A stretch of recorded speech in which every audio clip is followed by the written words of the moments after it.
Mga kabunyog, mga kababayan, itong si Senador Ping Lacson, nagalit na. Nagalit na kay Amy Marcos. Hindi niya na raw kaya yung pang-iinsulto nito. Kaya pinalaga na. Pinalaga na ni Lacson. Ang pang-iinsultong sinasabi, pang-iinsulto sa Blue Ribbon. Mga kabunyog, alam naman natin na si Ping Lacson ang chairperson o chairman ng Senate Blue Ribbon. Noong isang araw, nag-comment kasi ito si Amy Marcos. Grabe naman kasi ang comment ni Amy. Sabi ni Amy Marcos kasi, wala na. Hindi na ako a-attend dyan sa hearing ng Blue Ribbon. Wala naman na yan eh. Ha? Inano na yan. Parang ito, kinausap na yan. Kinausap niya na yan, na daw yan, yung Blue Ribbon, na wag nang imbestigahan. Kasi nga, ang pinapalabas ni Amy, parang kinausap na. Siyempre, sino pa naman kakausap kila Ping Lacson?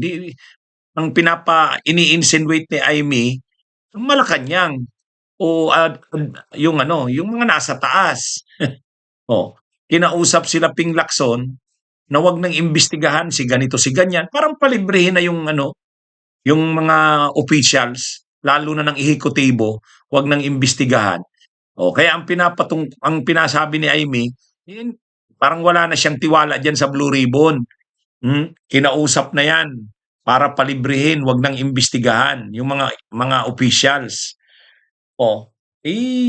Nung una ang comment ni Ping Lacson diyan, ayaw ko nang mag-comment diyan, i-ignore ko na lang 'yan. Ayaw ko nang bigyan 'yan ng atensyon. Pero ngayon nagbago si Ping Lacson ng tono, nagalit na. Sabi ni Ping Lacson, meron akong nasabi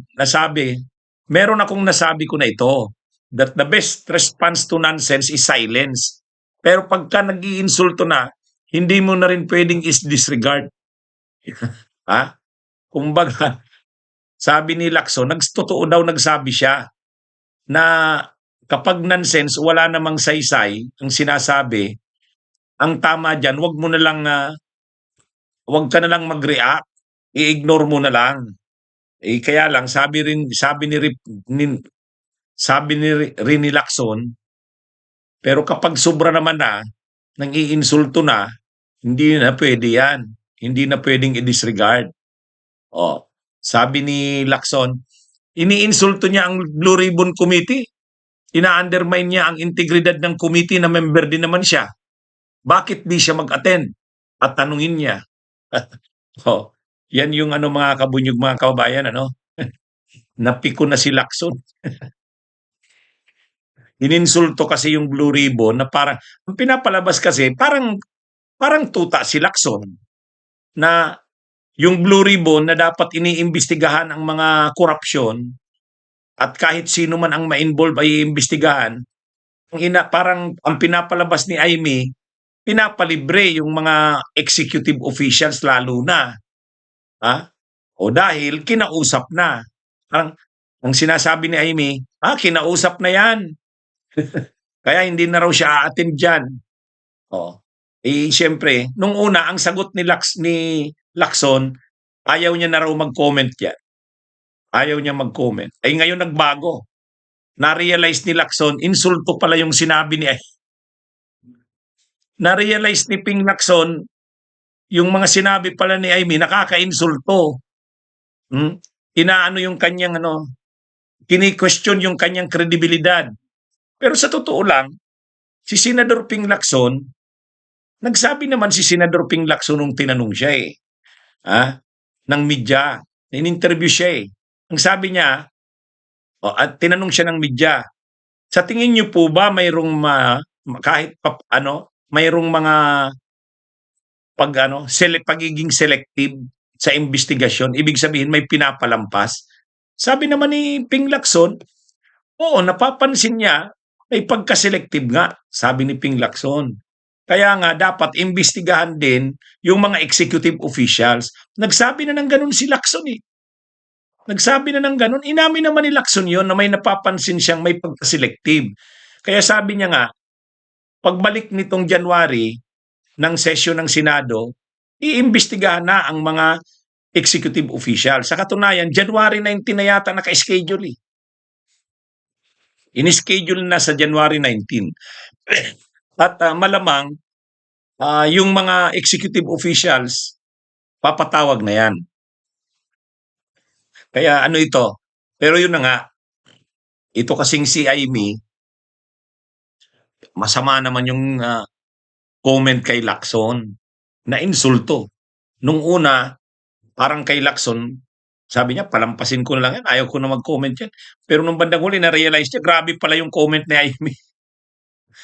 Na-realize niya, grabe pala yung comment ni Amy na insulto siya. Kaya ngayon, nag-comment na. Sabi ni Lacson, ayan o, meron akong nasabi ko na to, the best response to nonsense is silence. Pero pag nagka-insulto na, hindi mo na rin pwedeng i-disregard. Yun. Sa tingin niya, insulto na yung sinabi ni Amy. Oh. Kaya, ano na rin siya, rumisback na rin siya. Kaya sabi niya kay Amy, ay member ka naman ng Blue Ribbon, bakit hindi ka umattend? Bakit hindi mo tanungin? Sabi ni Rosemary Rosas, female version ni Digong si Amy. Nahawaan na, no? Nahawaan na si Amy ng ugali ng Duterte.